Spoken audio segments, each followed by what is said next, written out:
Some of this is repetitive, but I want to kind of close with this. Why do operators not let us go online, try out applications online on our computer, and then have them sent to our phones? It's easy to do. It would be simple. We would buy more applications, we would load more applications, and we would use more. Most application providers do not recognize that a combination of wired and wireless access adds value. Same thing. Why should I have to set up my phone on my phone?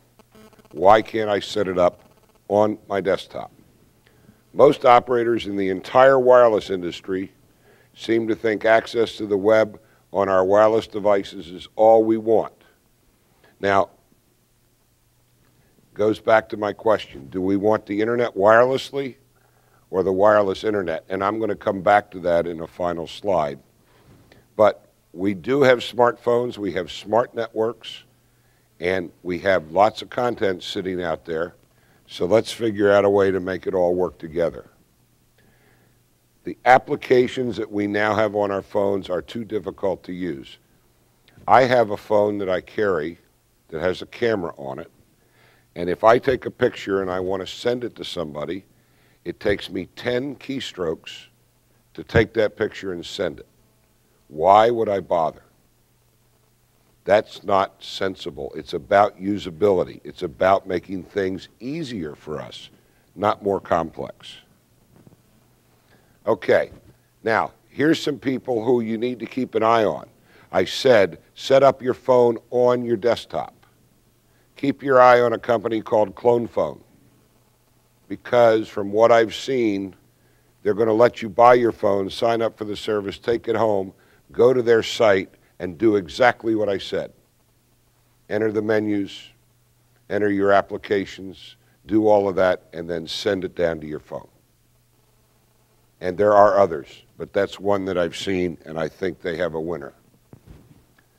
Stop and talk about the Apple iPhone one more time. The iPhone is not a corporate or enterprise device. There's no over-the-air sync of calendar or phone book. There's no real access to Exchange or other corporate email services. There is kind of.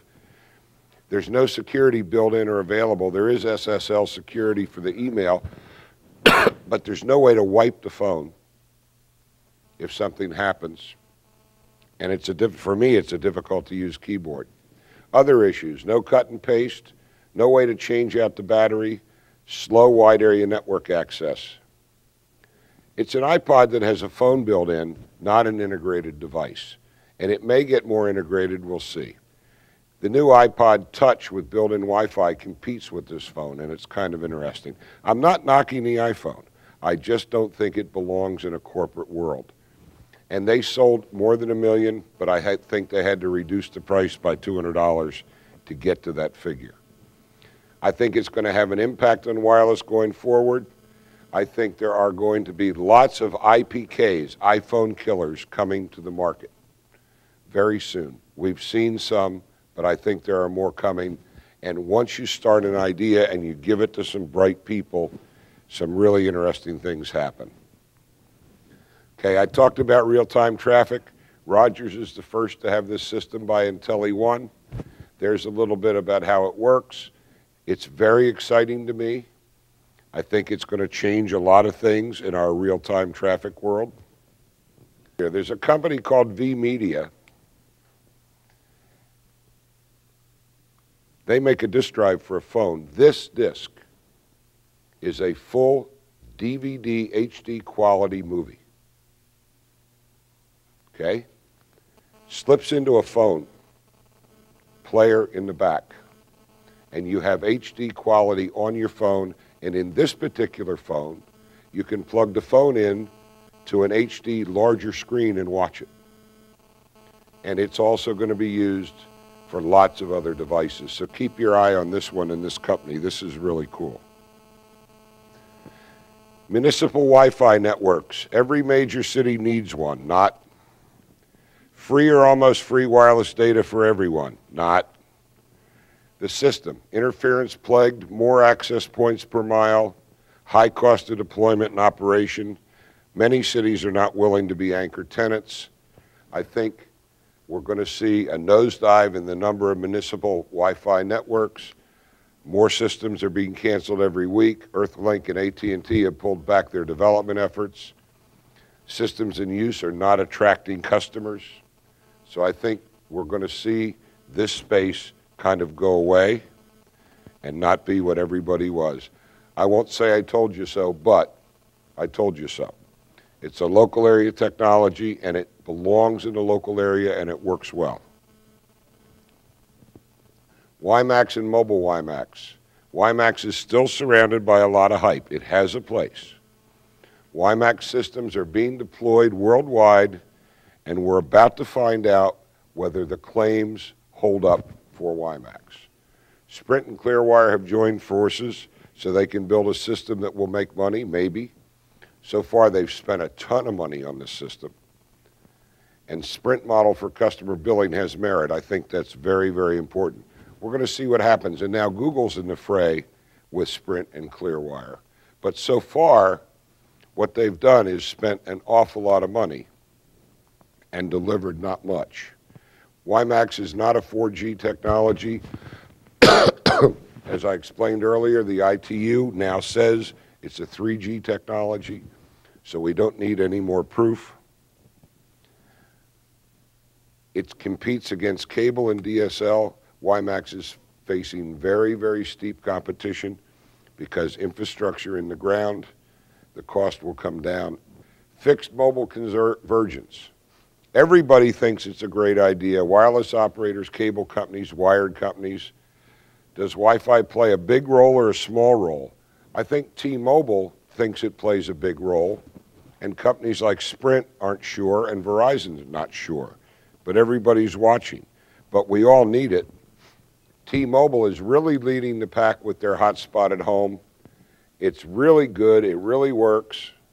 It's reasonably priced, I believe, and it helps them with in-building coverage, and it helps them unload their network. Sprint has the femtocell, great price. It can handle 3 voice calls at once. It's the start of what we're going to see more and more. It's the most inexpensive in-band solution today, and I think we're going to see a lot more of them. 7 megahertz auctions. Who's going to bid? Incumbents want the spectrum for additional capacity. Apple, Google, and other internet companies have expressed an interest. If they bid and win, will they build out a new network? I don't believe so. Google's already said they think it'll cost $17 billion, including the spectrum, to buy the spectrum and build out the network. They have lots of money, but I don't think they need to spend that kind of money to get what it is they want, which is more eyeballs. I think they'll play let's make a deal if they buy the spectrum. Are there other companies, including foreign operators, that might bid? Unknown. The shared first responder commercial spectrum, is it going to be bid on? I hope so.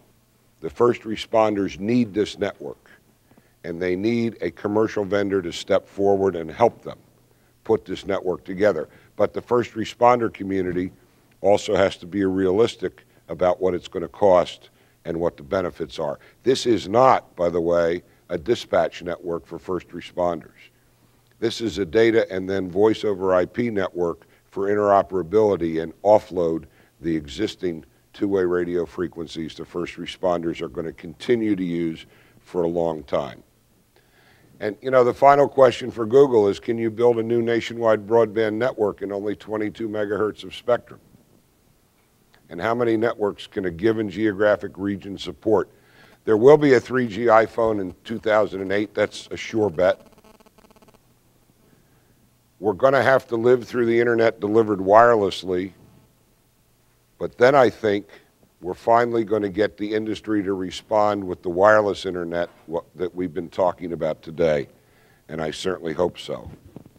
Google will show up at the 700 megahertz auctions, but I believe that it will bid the reserve price of $4.6 billion and then go home and let somebody else win that spectrum.